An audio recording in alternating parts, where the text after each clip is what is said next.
So here we are, it's the midterm review. Woo.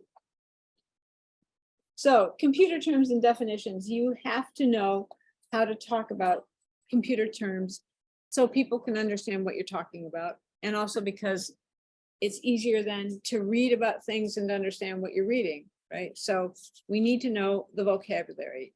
A bit is a binary digit. So binary is a kind of number system where only zeros and ones exist. So there's only two, and that's what bi means, is two. There's only two numbers in the binary number system. And a binary digit is a computer memory expressed as a 0 or a 1. And it's a measured state change. So either 0 or 1, on or off. It's the smallest unit of computer memory. A byte is a group of 8 bits. It's also called an octet, but I won't ask you that. But it's a group of 8 bits. So when you have 1 byte, you've got 8 different zeros or ones in a row. When you've got a megabyte, you've got 1,000 different bytes of 8 bits in a row. So, and then of course, you've got kilobytes is 1,000, megabytes is 1,000,000, I think. Anyway, it's huge. Everything's huge. It gets bigger and bigger. Gigabytes is even bigger than that. So the way that you keep the information, though, it is all in zeros or ones. Everything in computers is zeros or ones. A pixel is a picture element, which is one dot of light on the screen. A computer screen consists of a grid pattern of dots. Okay, and that's why when people talk about pictures and they say it's I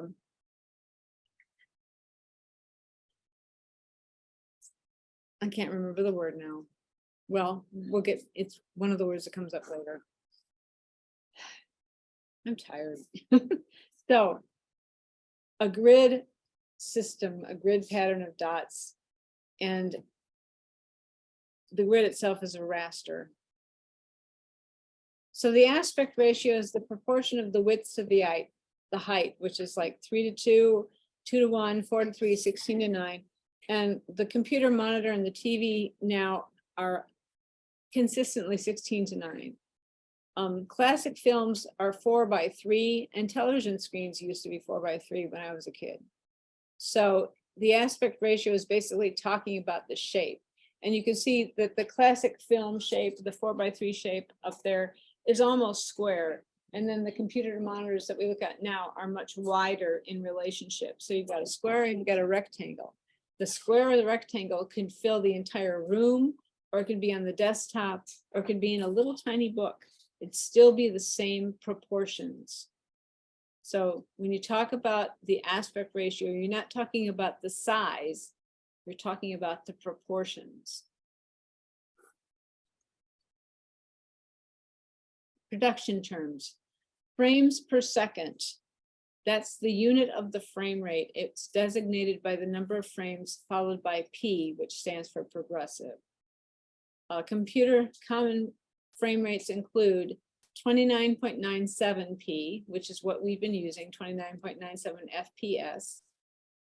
This is NTSC drop frame. That's what they call it. It was necessary in early video to compensate for the addition of color because they used to have 30 frames per second, and they decided to go ahead and just use a 0.03 of that memory to add the color information. So it's now 29.97p. This is the frame rate we've been using. 24p was the standard adopted for sound movies and 35mm sound film in the 20s and 30s, so old films.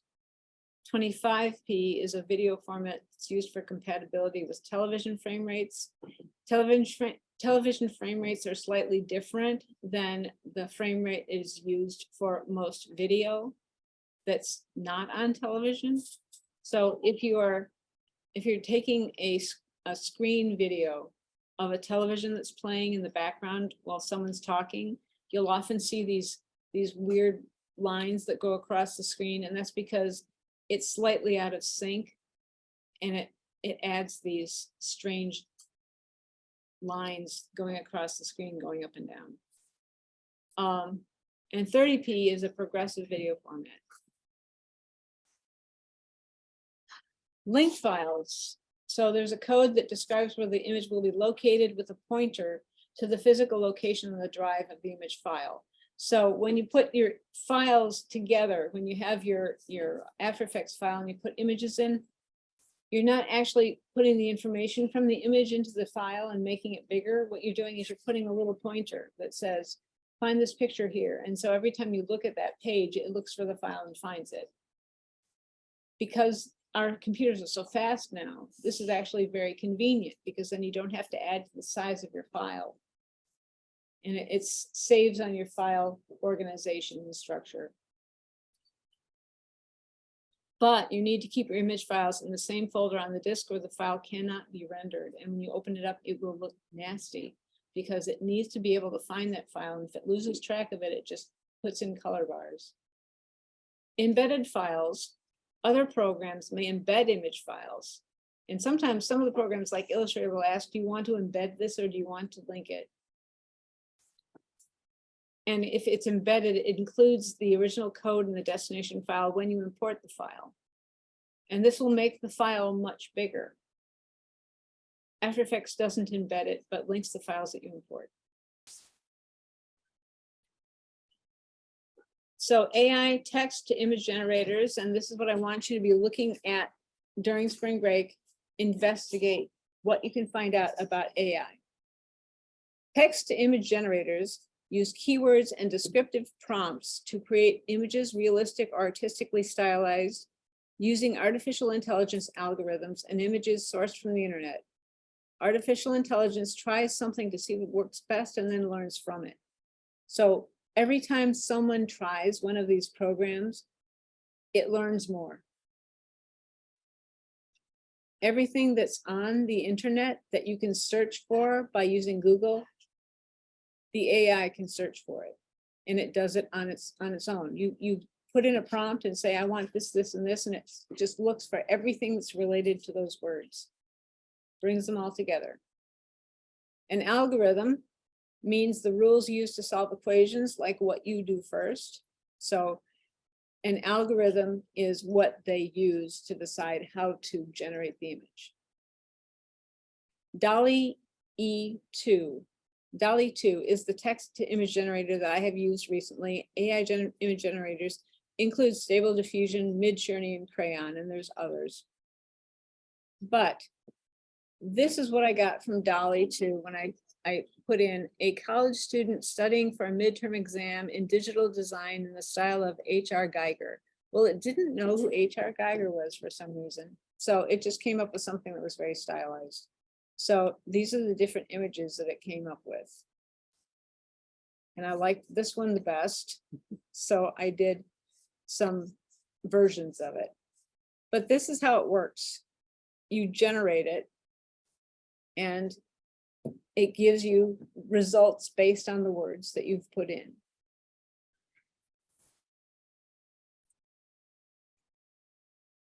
But classic animators are a lot more fun, I think. Winsor McCay, Walt Disney, and Max and Dave Fleischer, these are the ones that we've talked about. Winsor McCay was an early groundbreaking animator. He released Gertie the Dinosaur in 1913 and inspired Disney and Fleischer to become animators. So Walt Disney and Max Fleischer saw Gertie the Dinosaur, and we watched that in class. Remember the dinosaur that was just stepping back and forth and eating a tree? So there's Gertie. They saw that and they said, oh my gosh, my cartoons can have a personality. I want to do that. So Winsor McCay was incredibly important because he influenced the most important animators that came in the 20th century. Walt Disney was an early animator who became the most famous of his generation. He introduced Mickey Mouse, sound animation, Technicolor cartoons, and the Silly Symphonies. So he was the first animator to use Technicolor, and he had an exclusive contract with them for like 3 years where nobody else could use Technicolor. Everybody was stuck using the 2-color process, which looked kind of weird and green. But his films were beautiful colors because he got to use Technicolor. Then Max and Dave Flesher, they're the animators of Betty Boop. In 1917, they invented rotoscoping, the method of tracing filmed or videotaped movements to create natural motion in animation. We used rotoscoping to trace Edward Muybridge's image sequence of a greyhound running. So you remember doing the greyhound, and I put in my little pink greyhound there. So remember when we did it, remember how you did it, and remember that Max and Dave Flesher invented it in 1917. And people use it today, basically. It's also the basis for many different types of computer functions in the computer programs that we're using to create masking that follows different images as they move across the screen. So you can take a person out of any film and put them into another film just without the background, and it will do it for you automatically. So rotoscoping is the method of tracing frames from live footage, film or video, to create motion that appears both realistic and hand-drawn. Invented and patented by Max Flesher in 1917. And in class, we rotoscoped a greyhound sequence that was created by Edward Muybridge. So important things from that rotoscoping, you trace frames from live footage, that it was invented by Max Flesher in 1917, and that the greyhound sequence was created by Edward Muybridge, who was an early film, well, he was a photographic inventor, and he made all of these sequences of motion as just signal image frames that were just pictures. They weren't meant to be run in a film because they hadn't invented film yet. So he was before the invention of the film camera. He was a photographer that took sequence imagery. So remember, that was like the background that I gave you for how we started doing the things we do today. Back in the 1800s, somebody invented cameras and took pictures, and then everything came out of that. A frame is a single image that is part of a scene, like a word in writing. So each frame is one image, and it's part of a scene. So there are many frames in a scene. It's like putting a word into a sentence in writing. A keyframe is a frame that shows the beginning or end of a move or an important change in position or appearance, and we use that as a guide for subsequent action. We use it in storyboards to tell the story. So we don't have to put every single frame in, but we put in the important images that have things that have changed or are about to change, and that show important parts of the image so we can tell where we are and what's happening. So a keyframe, a frame showing beginning or end of a move or an important change in position or appearance, used as a guide for subsequent action, used in storyboards to tell the story. And then a storyboard, you've got your visual outline of an animation or a movie. It uses keyframes to describe the action. It contains notes about dialogue, camera moves, and editing. Okay, so here you've got the 4 different keyframes. You've got each one completely different from the other, so it's important changes. You've got the notes at the side telling you how things are going to change and what's going to happen. When you're doing a movie, you would have a storyboard that tells the cameraman what angle you need and different things about different people's work, because the whole idea of having a storyboard is you've got a collaboration of people each doing their own part of the project, and they have to be able to bring it all together to make the complete project at the end. So they all have to know who's doing what when.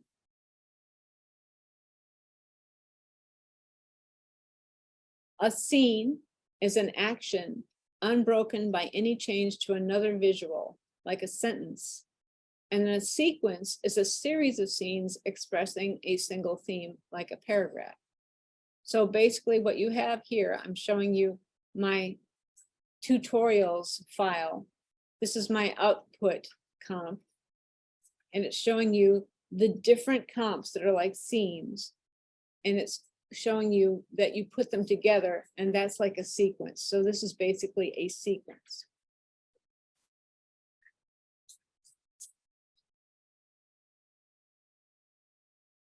Raster graphics is a raster map, and that's what I was trying to think of the word raster map. That's what they talk about. Raster mapping is because the raster map is a grid filled with pixel dots to create the picture. And if you can see the raster mapping, you can see the edges of the pixel dots. So that's when you have something that you want to remove the jagged edges on that. So in raster graphics, the image is composed of individual pixels on a two-dimensional grid. The raster map is a grid filled with pixel dots to create the picture. But if you zoom in on it, when the object is magnified, you can see the edges of each box. And when the object is magnified, the dots become larger and more apparent. The resolution or number of pixels per inch determines the clarity of detail of the image. And when you zoom in on something in Photoshop, let's say that you decide, oh, I want to make this picture twice as big. So I just go ahead and I magnify it. You know, I want it to be, instead of 640 pixels across, I want it to be 1280. So it doubles the number of pixels, but it can't put in something that's not there. So it does something that's called anti-aliasing, where it tries to figure out what color might come next to the other box. And it ends up looking fuzzier and fuzzier. Now, they've improved that quite a bit now, because now they have artificial intelligence helping to fill in those dots. And now, actually, you can keep it looking pretty sharp. But realize that it's doing that in the background. And that whenever you do that, you're inventing information. And invented information is never as good as actual information. Vector graphics. So vector graphics is different from raster graphics. Raster graphics are basically the graphics that actually, every picture has to be translated into raster dots to show it on your screen. So when it looks at a picture that's vector, it turns it into raster to show it to you. But every time you zoom in, it's still going back to the vector image. So it's going to be clean. It's going to be sharp, because the vector graphics are determined by a mathematical formula. It describes the shape.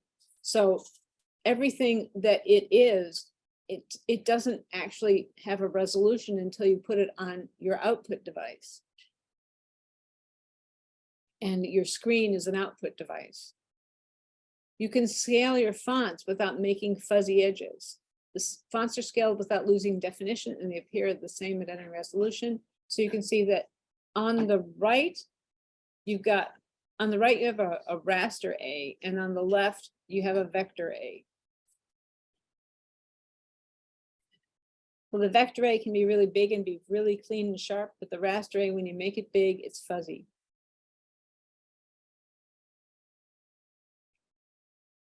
In design theory, the rule of thirds divides an image plane into 9 equal zones by placing 2 vertical lines and 2 horizontal lines. The space is organized to relate objects to the grid structure. Photography, film, painting, and other fields use this theory. So you can basically organize your space into these zones, and it will automatically appear a little bit more, well, attractive.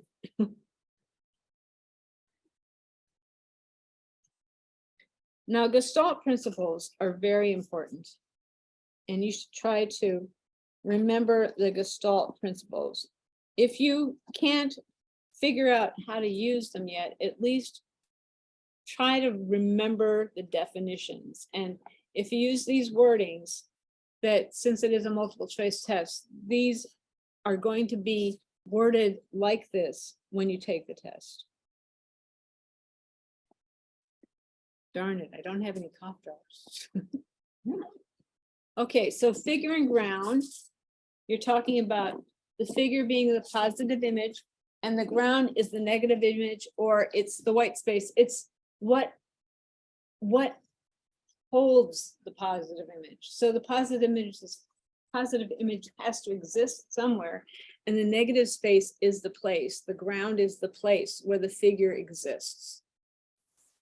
Equilibrium states that every psychological field tends towards order, balance, and maximum efficiency. In other words, your brain wants things to look balanced. That's what equilibrium means. If something does not look balanced, then your brain tries to balance it. Isomorphic correspondence.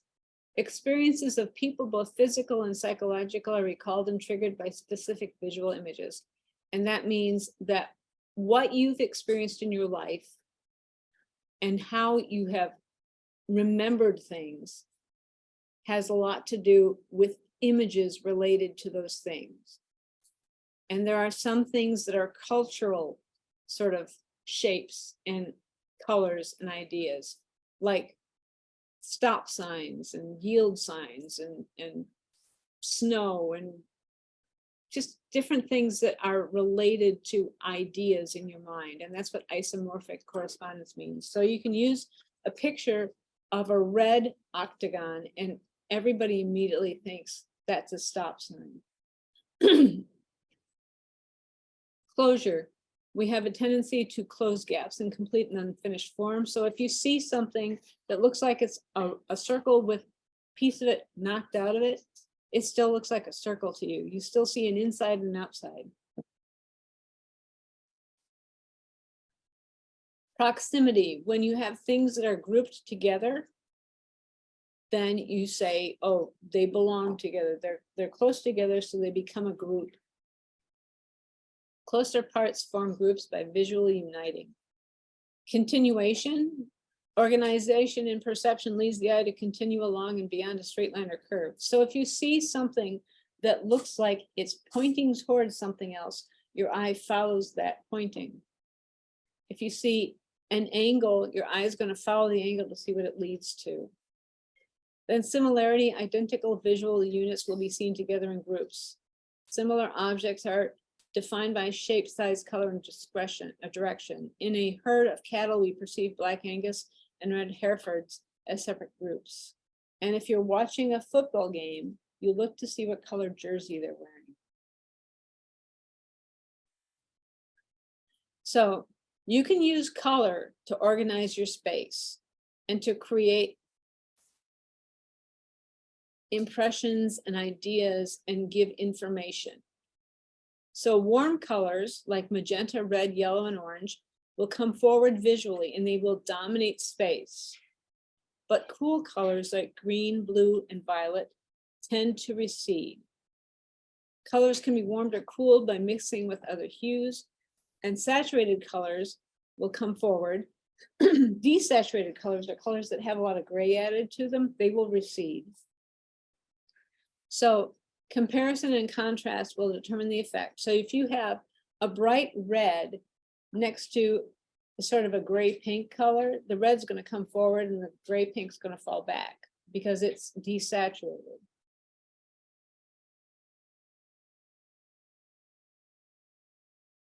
Design theory, dominant versus subordinate. You can use the placement, size, and relationships between objects to tell your audience what is important, how it is related to the space and to other objects, and what your animation will mean. Larger objects will be seen as more important, and objects in the foreground have more importance than objects in the background. So if you look at this picture, this is called the Beat the Whites with the Red Wedge by L. Lissitzky, because this is in 1919 at the time of the Communist Revolution in Russia, and he was a Russian, he was a communist. So the red wedge are the communists, and it's very dominant because of the color, because it's big, because the shape is pointy, and the value is much darker than the white around it. And it tends to really dominate the area.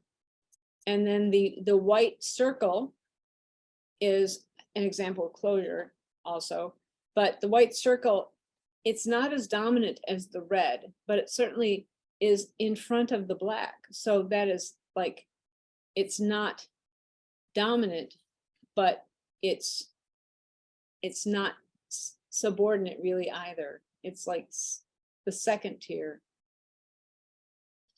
The orientation of that red triangle is it's at an angle, so it has a lot of action to it because it feels like it's sliding.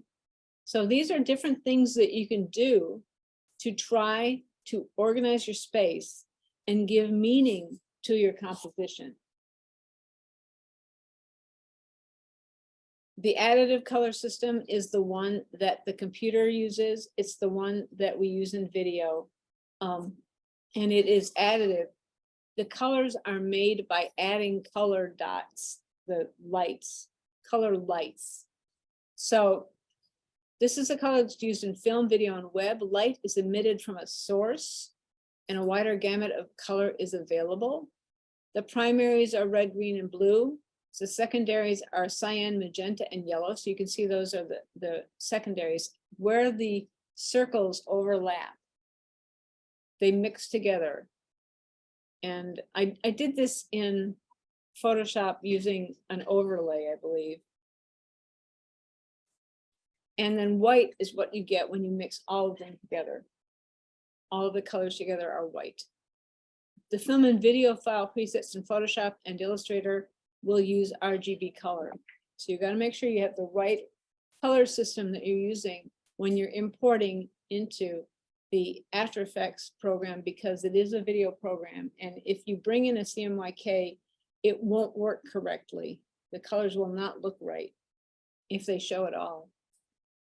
Subtractive is a CMYK color. This is a color system used for print. Ink on a surface will absorb light, so that it has less of a gamut. The primaries are cyan, magenta, yellow, and black. Black, the K stands for black. The secondaries are red, green, and blue, and you can see that they are very dull red, green, and blue because they're actually subtracted from each other. And the file presets for print and illustration in Illustrator and Photoshop use CMYK color. So when you add together paints, the resulting color is less saturated than the two that you use to add together. Then there are 12 principles of animation. Squash and stretch, with stretches in the direction of a move and squashes on impact. Anticipation, leans back and then bursts forward to show that energy. Staging, arranging the stage to show importance. Straight ahead action and pose to pose. Drawing each image one at a time straight ahead, or drawing the poses and filling in the action between. Follow through and overlapping action. Motion causes motion of other connected objects. Slow in and slow out. Begin slowly and then speed up. Then at speed, slow down to a stop. Arcs, motion in curved paths looks more natural. Secondary action, objects connected, moving independently of each other. Timing, realistic spacing of actions. Exaggeration, emphasizing and enlarging details beyond reality for effect. Solid drawing, being a good artist, knowing what things look like in real life. And then appeal, genuine emotional contact with the drawn image. So the squash and stretch. This will make a shape change to follow the direction that it is moving and flatten as it lands. And this makes an object appear to be moving naturally. And this is a squash and stretch of a ball bouncing done by Preston Blair in his animation book. Then this is anticipation. This is showing a piece of string running.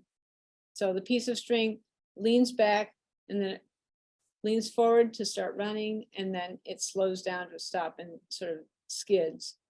So you can see at the top, those are my production drawings to show how it's going to move. And then I went through and actually animated it. Staging. This is a stage set for the inside of a kid's head that we put on in 1985 at Toledo Unity Junior High School, which does not exist anymore. They knocked it down. But here's my drawing in my sketchbook showing I'm going to transfer this to the back wall of the theater. And then there's the back wall of the theater. And I swear there must have been 2 inches of paint on that thing. We painted on it every year. You want to, go back. You want to design something that uses the space, draws the eye to the correct areas, and creates images that fill the space and give the information you want the viewer to see. So staging is like building your stage set.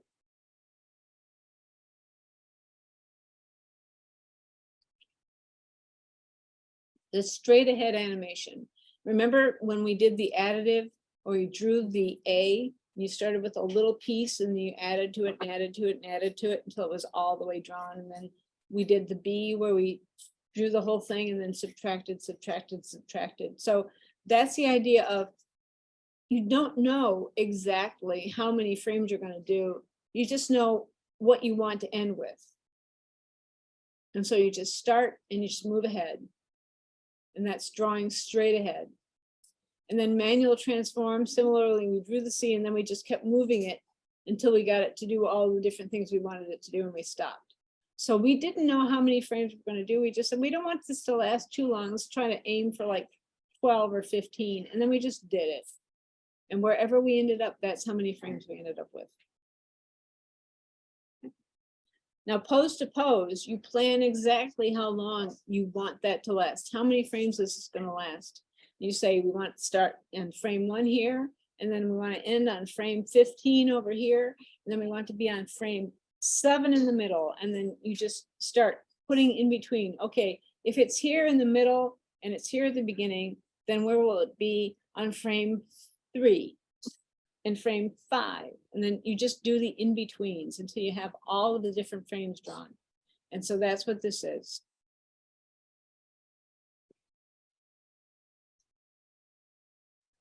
Then follow through an overlapping action. So here we got this beautiful horse running downhill with his little garland around his neck bouncing up and down, and his tail flopping in the air, and then Bugs Bunny's bouncing up and down. So this is all follow through an overlapping action.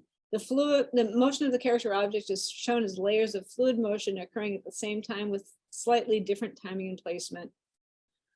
Like swinging your arms while the legs are walking. It's not exactly the same motion, but it's during the same sequence. When the main image stops moving, the parts may continue and then return, like the hair on the head of a character as he stops running.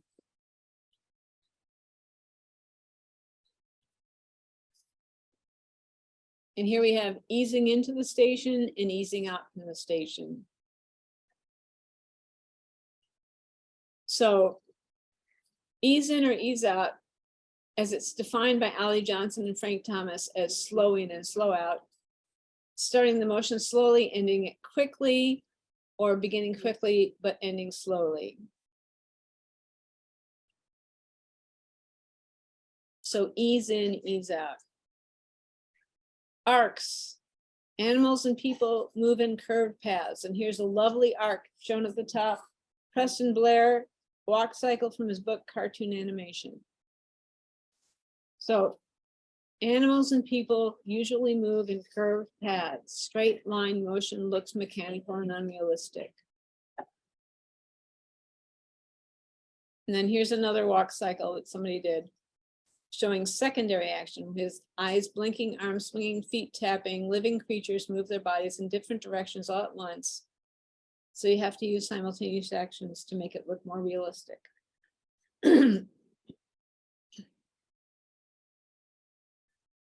Timing. The real world has realistic timing. Things can only happen at a certain speed. So to make your animations look more realistic, use your timeline to organize the motions and make it seem believable. This is what I'm saying when we're looking at some of the examples today of your animations, where if you're going to kill a fly, you want to do it fast. And if he's going to fall to the ground, he should just be very quickly dropping. Or if you were shooting a gun and showing a bullet flying through the air, you don't want to be able to see that bullet actually, because it's going to go too fast. So use realistic timing. An exaggeration here, Betty Boop's head is really exaggerated, but we accept it because it's used for a purpose. Or the old man on the mountain that she's talking to, he's very exaggerated. His beard is exaggerated. His face is exaggerated. So use skillfully and in careful doses. Exaggeration can add humor, liveliness, and improve the impact of your image, as well as draw the attention of the viewer. Then solid drawing. Here's an example of Albrecht Dürer showing the figure of a woman shown in motion, and he's very specifically measured out the sizes and relationships of the parts of the body, showing the exact curve and angle of motion. So good understanding of visual principles, like how we understand two-dimensional and three-dimensional space, and how to show mass, weight, and materials in a convincing way. In other words, being a good artist. An appeal. You can give your character personality, the appearance of emotional depth. Kittens have appeal, so do alligators. In creating an emotional reaction to a perceived personality, positive or negative. This is an important thing to do when you're doing your animations, when you're setting up things. Even having a word that's moving, you want to give it personality. You want to give it appeal. The persistence of vision. This is an important concept. This is why we can understand film and see it as moving images instead of as individual pictures, one after the other. So when your eye sees an image in sequence changing quickly, and the images will persist on the retina until replaced by the next image. So that's why it's smooth. That's why we don't see it as just boom, boom, boom, something that's happening like that, but something that's moving smoothly, because of persistence of vision. And the reason that we see this way is why we can look at movies and video and animation and actually watch something happening instead of just seeing a blur. And this is a phenakistoscope. This is one of the earliest ways people would look at images changing one after the other and see motion. So they would put these pictures on a disc and spin it and look through the slots while they were watching a mirror. And then you could see these images like this dancing figure. Now transitions, fade, crossfade. That was a fade or crossfade. You can see what it looks like. The gradual appearance or disappearance of a scene to black.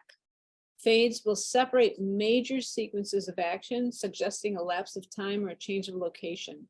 The length of the fade will determine the dramatic effect. Now next, Venetian blinds. Venetian blinds is a type of wipe. In a wipe, the current scene is displaced by a following scene with a distinct edge between. In this case, the shape of the blinds is a set of parallel bars which grow or shrink to reveal the next scene. So that was Venetian blinds. And then a wipe, a horizontal, vertical, or diagonal wipe, displaces one scene with another with a distinct edge between. In this case, the first scene moves from the right to reveal the next scene, and the edge is feathered to create a smooth transition. And then an iris wipe or circle wipe. The iris or circle wipe displaces the following scene with a round or oval shape and grows or shrinks to reveal the next scene. And then the file formats and extensions that we have been using in class. A PSD is a Photoshop file. It's a proprietary, meaning they own it, file format for Photoshop. It's a raster with vector capabilities. The text layers in Photoshop files can be converted to editable text in After Effects, and that's the important part of it. That's why we use the Photoshop a lot, because we can do that. An AI is a proprietary file format for Adobe Illustrator. It's vector-based images and graphics. Vector art can be converted to After Effects shape layers, and Illustrator layers can be continuously rasterized for sharper resolution. So remember that continuously rasterize, where you can click on the button that has a asterisk in it in the timeline. AEP is the proprietary file format for Adobe After Effects. It's the project file. After Effects is a visual effects and compositing application used for motion graphics and film production. So remember those file types: PSD, AI, AEP. Then an MP4, which stands for MPEG-4 Part 14, a digital media format based on QuickTime for compressed video files. But an MP3 is a compressed audio coding format for digital audio. So MP3 is the sounds that we've been using from the Adobe Audition files. AIFF, that's another type of sound file, audio interchange file format, a digital audio file format developed by Apple in 1988. And then a WAV or WAV file is an audio file format standard developed for storing audio on PCs, a Windows and IBM audio file format. So remember those file formats, be able to recognize what they are.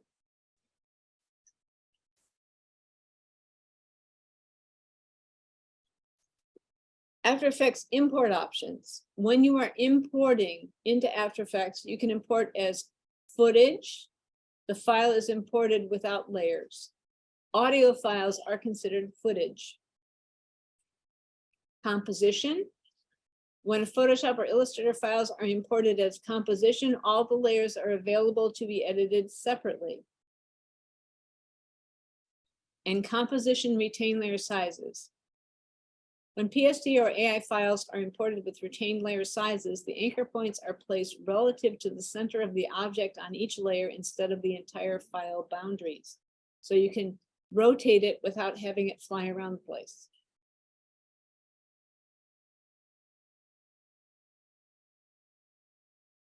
Keyboard shortcuts. Some useful keyboard shortcuts that we have used in class. The U reveals all keyframes that have been created for the current layer. Or if no layer is selected, it reveals all the keyframes for the current comp in the timeline. LL reveals the audio waveform for the sound layer. The V will change whatever tool you're using to the selection tool. P reveals position transforms for the current layer. T reveals opacity transforms for the current layer. R reveals rotation transforms for the current layer. S reveals scale transforms for the current layer. W will select the rotation tool if you have a different tool selected. Y will select the anchor point pan behind tool.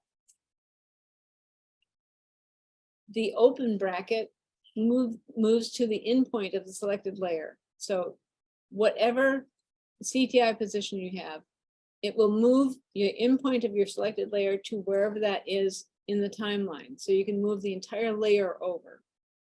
And then the out moves the out point. So the closed bracket moves the out point of the selected layer to the current CTI position. So remember, I showed you how to do that to line up the different layers of comps when we were putting together the comp for output from the tutorials for project 2. Then universal keyboard shortcuts that you should remember. Command Z undoes the previous action. Command A will select all. And Command S saves your file. So those are important keyboard shortcuts to remember.